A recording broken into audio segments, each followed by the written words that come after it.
Hi friends, அனைவருக்கும் வணக்கம். இன்றைக்கி நம்ம வறுத்து அரைச்ச நாட்டுக்கோழி குழம்பு தாங்க வைக்க போகிறோம். வாங்க எப்படி செய்யலான்னு பார்க்கலாம். இப்போ சட்டி நல்லா சூடானதுக்கப்புறமா 4 ஸ்பூன் நம்ம வரக்கொத்தமல்லி சேர்த்துக்கலாம்.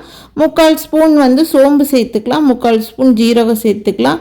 1/2 ஸ்பூன் பார்த்திங்கன்னா நம்ம மிளகு சேர்த்துக்கலாம். ஒரு துண்டு பட்டை சேர்த்துக்கலாம். காரத்துக்கேற்ப மிளகாய் சேர்த்துக்கலாங்க. நான் 15 மிளகாய் எடுத்திருக்கேன்.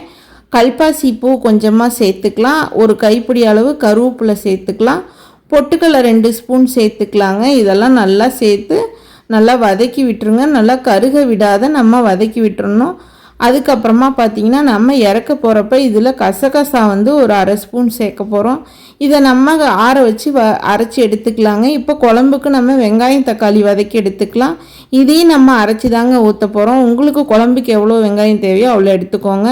நான் இப்போ 2 கைப்பிடி அளவு வெங்காயம் எடுத்திருக்கேன். ஒரு பழுத்த தக்காளி எடுத்திருக்கேன்.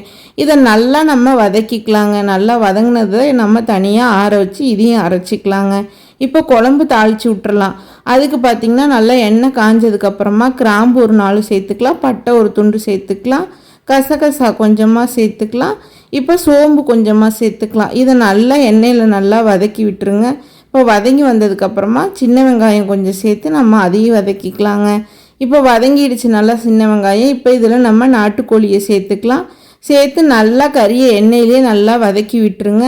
இப்போ இதுக்கு தேவையான அளவு உப்பு கொஞ்சமாக கறிக்கு தேவையான அளவு சேர்த்துக்கலாம். மஞ்சள் தூள் ஒரு 1/2 ஸ்பூன் சேர்த்துக்கலாம். சேர்த்து நல்லா எண்ணெயிலே நல்லா பச்சை வாடை போகிற அளவுக்கு நல்லா வதக்கிக்கலாங்க. இப்போ நல்லா வதங்கிட்டு இருக்கும்போது இப்போ கடைசியாக இஞ்சி பூண்டு 1/2 ஸ்பூன் சேர்த்துக்கலாங்க. இதையும் நல்லா வதக்கி விட்டுறலாம்.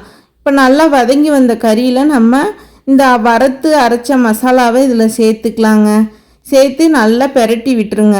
பெரட்டி விட்டதுக்கப்புறமா நம்ம இந்த குழம்புக்கு தேவையான அளவுக்கு இப்போ இதில் நம்ம தண்ணி சேர்த்துக்க போகிறோம். இப்போ பாருங்கள் நல்லா வதங்கி வந்துருச்சு. இப்போ தண்ணி சேர்த்துக்கலாம்.